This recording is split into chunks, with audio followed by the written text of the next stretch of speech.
Vidya Niketan online class में आपका स्वागत है। हम पढ़ रहे हैं कक्षा 12 आरोह भाग 2 का अध्याय 11। महादेवी वर्मा का प्रसिद्ध संस्मरण रेखा चित्र है ये। इसमें अब तक की ऑनलाइन क्लास में हमने भक्तिन का स्वरूप, भक्तिन के जीवन का पहला परिच्छेद, जीवन का दूसरा परिच्छेद, तीसरा परिच्छेद और अंतिम परिच्छेद हम पढ़ रहे हैं। इसमें हमने भक्तिन की पवित्रता पढ़ी। आज हम उससे आगे पढ़ेंगे। भोजन के समय जब हमने अपनी निश्चित सीमा के भीतर निर्दिष्ट स्थान पर ग्रहण कर लिया तो भक्ति ने प्रसन्नता से लबालब दृष्टि और आत्म तुष्टि से अप्लावित मुस्कुराहट के साथ मेरी फूल की थाली में एक अंगुल मोटी और गहरी काली चित्तेदार 4 रोटियां रखकर उसे टेढ़ी कर गाढ़ी दाल परोस दी। पर जब उसके उत्साह पर तुषारपात करते हुए मैंने रुआंसे भाव से कहा, ये क्या बनाया है, तो वह हतबुद्धि हो रही। रोटियां अच्छी सेकने के प्रयास में सब कुछ अधिक खरी हो गई। अच्छी है तरकारियां थी, पर जब दाल बनी है तो उसका क्या काम। शाम को दाल न बनकर तरकारी बना दी जाएगी। दूध घी मुझे अच्छा नहीं लगता, नहीं तो सब ठीक हो जाता। अब न हो तो अमचूर और लाल मिर्च की चटनी पीस दी जाए। उससे भी काम न चले तो वह गांव से लाई हुई गठरी में से थोड़ा सा गुड़ दे देगी। और शहर के लोग क्या काला बतू खाते हैं, वह कुछ अनाड़िन या फुअड नहीं। उसके ससुर, पितिया ससुर, अजिया सास आदि ने उसकी पाक कुशलता के लिए न जाने कितने मौखिक प्रमाण दे डाले हैं। भक्तिन के इस सार गर्भित लेक्चर का प्रभाव यह हुआ कि मैं मीठे से विरक्ति के कारण बिना गुड़ के और घी से अरुचि के कारण रूखी दाल से एक मोटी रोटी खाकर बहुत ठाठ से यूनिवर्सिटी पहुंची और न्याय सूत्र पढ़ते पढ़ते शहर और देहात के जीवन के इस अंतर पर विचार करती रही। अलग भोजन की व्यवस्था करनी पड़ी थी। अपने गिरते हुए स्वास्थ्य और परिवार वालों की चिंता निवारण के लिए, पर प्रबंध ऐसा हो गया कि उपचार का प्रश्न ही खो गया। इस देहाती वृद्धा ने जीवन की सरलता के प्रति मुझे इतना जागृत कर दिया था कि मैं अपनी असुविधाएं छिपाने लगी। सुविधाओं की चिंता करना तो दूर की बात। इसके अतिरिक्त भक्तिन का स्वभाव ही ऐसा बन चुका है कि वह दूसरों को अपने मन के अनुसार बना लेना चाहती है और अपने संबंध में किसी प्रकार के परिवर्तन की कल्पना तक उसके लिए संभव नहीं। इसी से आज मैं अधिक देहाती हूँ, तो उसे शहर की हवा नहीं लग पाई। मकई का रात को बना दलिया सवेरे मट्टे से सोन लगता है। बाजरे के तिल लगाकर बनाई हुई पूरे गरम कम अच्छे लगते हैं। ज्वार के भुने हुए भुट्टे के हरे दानों की खिचड़ी स्वादिष्ट होती है। सफेद मुंगे की लपसी संसार भर के हलवे की लजा सकती है। आदि वह मुझे क्रियात्मक रूप में सिखाती रहती है।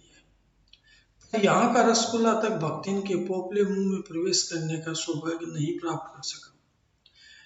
मेरे रात दिन नाराज होने पर भी उसने साफ धोती पहनना नहीं सीखा। मेरे स्वयं धोकर फैलाए हुए कपड़ों को भी वह तय करने से बहाने चिलटों से भर देती। मुझे उसने अपने भाषण को अनेक दंत कथाएं कंठस्थ करा दी, पर मुझे वह आय के स्थान में जी कहने पर शिष्टाचार भी नहीं सिखा सकती। भक्तिन अच्छी है ये कहना कठिन होगा, क्योंकि उसने दुर्गुणों का अभाव नहीं। वह सत्यवादी हरिश्चंद्र नहीं बन सकती, पर नरो व कुंजरो व कहने में भी विश्वास नहीं करती। मेरे इधर उधर पड़े जैसे पैसे रुपए भंडार घर के किसी मटके में कैसे अंतरहीन हो जाते हैं, ये रहस्य भी भक्ति जानती है। और उस संबंध में किसी के संकेत करते ही वह उसे शास्त्रार्थ के लिए चुनौती दे डालती है। उसको स्वीकार कर लेना किसी तर्क शिरोमणि के लिए संभव नहीं। यह है उसका अपना घर ठहरा। ऐसा रुपये जो इधर उधर पड़ा संभाल कर रख लिया। ये क्या चोरी है? उसके जीवन का परम कर्तव्य मुझे प्रसन्न है। इस बात से मुझे क्रोध आ सकता है, उसे बदल कर इधर उधर करके बताना। क्या झूठ है? इतनी चोरी और इतना झूठ तो धर्मराज महाराज में भी होगा, नहीं तो वे भगवान जी को कैसे प्रसन्न कर सकते हैं और संसार को कैसे चला सकते हैं। शास्त्रार्थ का प्रश्न भी भक्तिन अपनी सुविधा के अनुसार सुलझा देती है। मुझे स्त्रियों का सिर उठाना अच्छा नहीं लगता, अतः मैंने भक्तिन को रोका। उसने अकुंठित भाव से उत्तर दिया कि शास्त्र में लिखा है। कुतूहलवश मैं पूछ ही बैठी, क्या लिखा है? तुरंत उत्तर मिला, तीर्थ गए मुंडाए सिद्ध। कौन से शास्त्र का ये रहस्यमय सूत्र है, ये जान लेना मेरे लिए संभव ही नहीं था। अतः मैं हार कर मौन हो गई। भक्तिन का चुड़ाकर हर बृहस्पतिवार को एक दरिद्र नापित के गंगा जल से घुले हुए उसके द्वारा यथाविधि निष्पन्न होता रहा। इस तरह से महादेवी वर्मा ने भक्तिन के भोजन द्वारा भक्तिन द्वारा बनाया गया भोजन का वर्णन हमें समझाया, भक्तिन का स्वभाव समझाया। ये बताया कि भक्तिन को अपने मन में अनुकूल बनाने की इच्छा थी, किंतु स्वयं बदलने को तैयार नहीं रहती थी।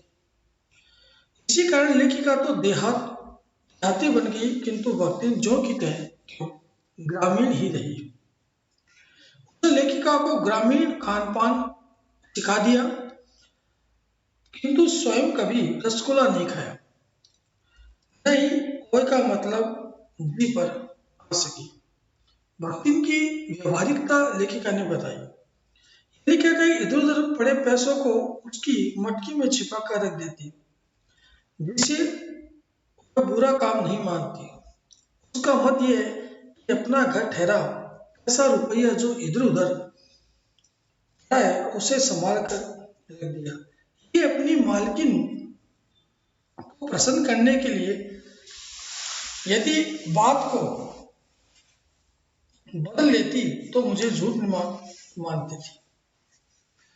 आगे जो अध्याय है उसमें हम पढ़ेंगे कि भक्तिन पर महादेवी वर्मा किस तरह से गर्व करती है, भक्तिन किस तरह से सेवा भाव में लगी रहती है और सेवा भाव करती रहती है। ये हम अगली ऑनलाइन क्लास में पढ़ेंगे।